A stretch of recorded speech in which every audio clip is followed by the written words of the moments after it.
What happens when a loved one dies without leaving a will?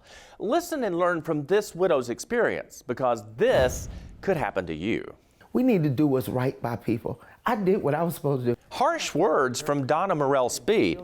She's upset with the financial services division of Lexus, who Donna feels took advantage of her. She and her husband Henry had been big fans of Lexus, purchasing several cars from them over the years. This is the other Lexus that we were in before we bought the new one.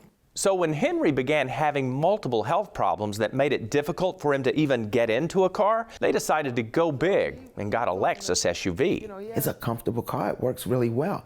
I don't have any problems. It was much easier to transport Henry to his frequent doctor's appointments with the SUV.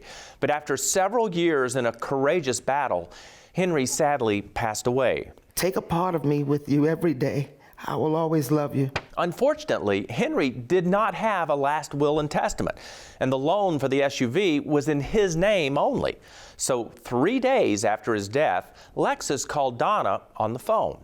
They said, well, we want to give you our condolences and tell you of your options. I'm like, options? They said, yeah, you have 3 options. You can either bring the car back, you can buy it outright, or you can refinance. Donna chose to keep and refinance the SUV, so she went into the dealership and signed new paperwork.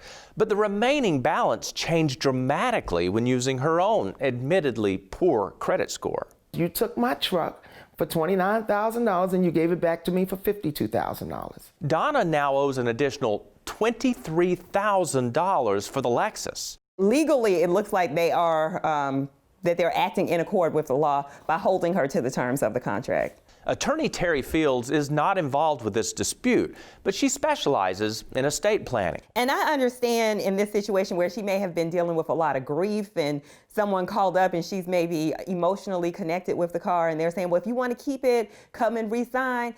Give yourself some time. It's never a rush. It's never a rush when someone passes away. Inside Investigations reached out to Lexus to see if they would reconsider what transpired. They replied with a letter mailed to Donna. After completing a thorough investigation, we show that the loan was processed correctly and all proper steps in establishing the loan in your name was handled accurately.